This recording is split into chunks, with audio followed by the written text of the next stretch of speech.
Hello, this is Peter Corrier again. I'm doing assignment number 4, the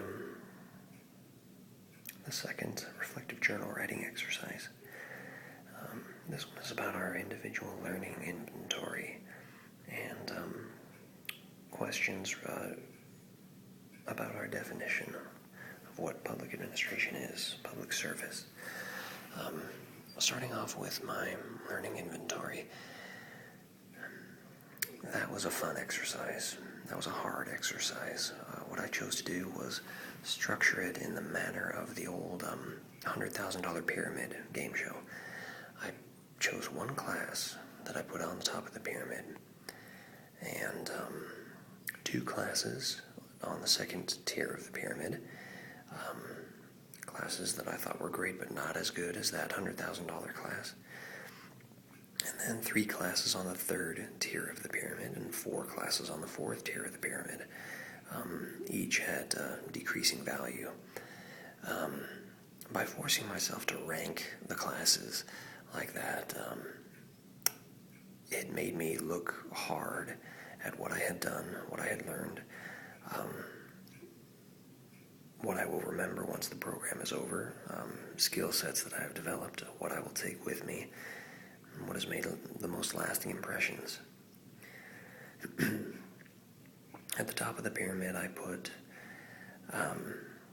ATPS, Analytical Techniques for Public Service, I think is what it's called. That is kind of cheating because it was a 2-quarter class, but this is my journal, so I'll do it how I want. I loved ATPS. It was really difficult, really difficult working with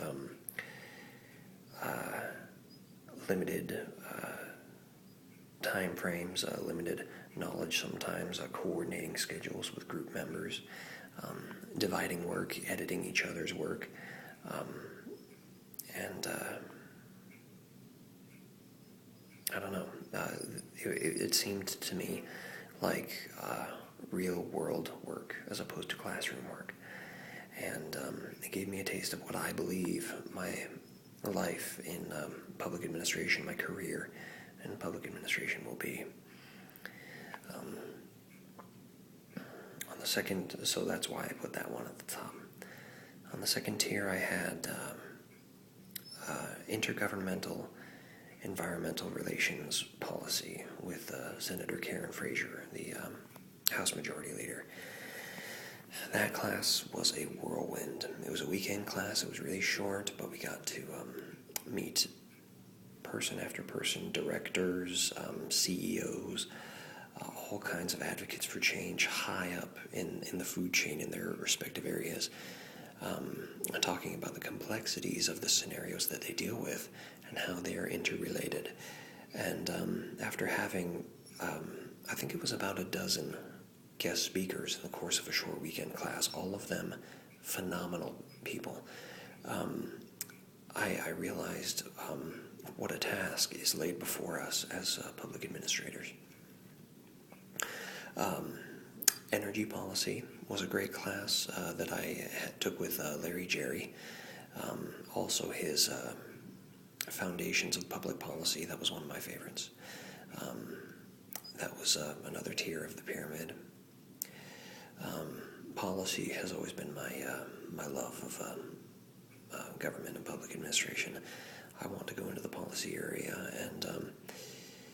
and learning under the eye of someone so intelligent and charismatic and just basically an eccentric genius like Larry. He reminds me of Christopher Lloyd's character on the Back to the Future movies, kind of a psychopath, but really smart. His tutelage really inspired me, and any class that I had with him got high priority on the list. There are a few others I could go on, and I don't want to take forever here, but I do want to address also the questions. What my definition of public administration is. I define public administration as active participation in government at any level. It's a pretty simple definition, but I was thinking about even the simplest things that we can do by participating in government, casting our votes, things that seem really small and insignificant. We have authority over that small sphere of government, and our positions in governments may change. We may have a larger sphere of influence, but even voters are administrators in the public. That's my view. My definition has changed a lot over the course of the program. There is power in the individual. One person can make a difference. There is a ripple effect that happens. We're all interconnected, and that is probably the largest takeaway that I will have from this program, is we are all part of a larger system, so we should better work together. We'd better work together. All right, that's enough for now. I look forward to talking to you again on the next journal. Bye-bye.